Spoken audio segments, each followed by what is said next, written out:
So, we're going to talk about the Byzantines and Venice. The Byzantines are one of those fun people who would never have referred to them by the name I'm referring to them by. The Byzantines would have referred to themselves as the Roman Empire. Let that sit for a moment in case you've forgotten. The Roman Empire split around 300 or 400 AD in half, and the western half of that split kept calling itself the Roman Empire, even though later historians labeled it the Byzantines, as historians like to do.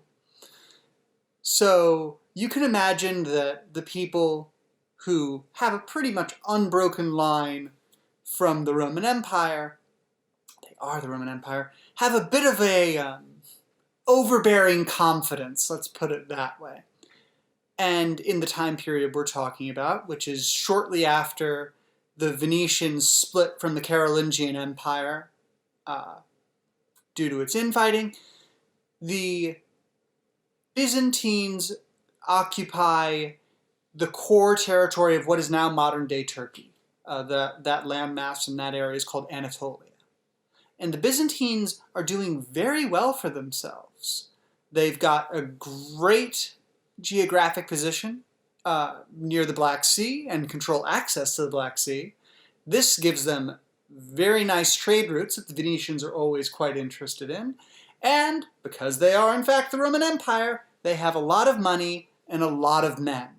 So it is in Venice's vested interest to get in good with the Roman Empire.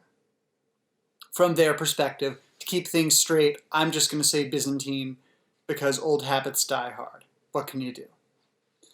So Venice cozies up to the Byzantines, who at this point make sounds about being Roman, but are a lot more culturally Greek, and do their best to ingratiate themselves. They offer to expedite financial solutions. And this is very good. It gives the Venetian trade routes far more reach than they otherwise would have. So it's interesting because this sort of political legitimacy of being part of the Roman Empire is not inconsiderable, and Venice, as a new polity, always wants to make itself look good. So being very close with Byzantium, but being far enough away to be out of striking range if you annoy them, is kind of their sweet spot, right? If you want to convince your people that this is a rightful rulership, then having ties to Byzantium is not a bad move. The Byzantines, for their part, thought of the Venetians as time went on as kind of, Johnny-come-latelys or, upstart kids.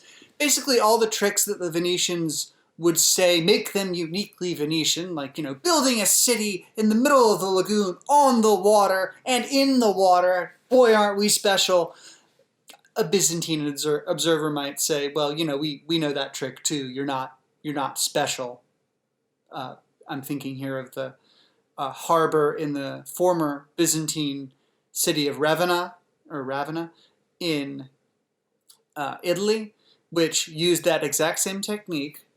Hundreds of thousands of stakes or hollow tubes driven into the marsh of a lagoon and, make them thick enough, and you can put platforms on them and put stone buildings in the middle of the water. That's an old trick, right? So at first they're sort of dismissive.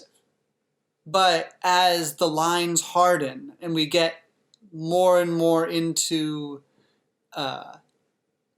nation-state eras, Byzantium and Venice get closer because the Byzantines are technically a Christian power, but they're Eastern Orthodox. And the majority of Europe by this point, by the year 1000 and upwards, or at least the part of Europe that is close to Venice, is Catholic and defers to the Pope in Rome, which means that Venice is in this wonderful position of being a middleman between the two branches of Christianity. And of course they interacted, but it's a nice position for Venice to be in. Certainly a profitable position, which is what the Venetians liked to be in when they could help it. Anyway, there was a little bit of tension because the Orthodox Christians, that is, the Byzantines, weren't too excited about the idea of crusades. And on the first 3, they sat them out, saying, this is not our problem, this is a Pope thing, a Catholic thing, why should we help you? And then just sort of turned their noses up at it. Venice, it should be noted, also came in late to the Crusade game, but we'll deal with Crusades, Byzantium, and Venice in tomorrow's episode.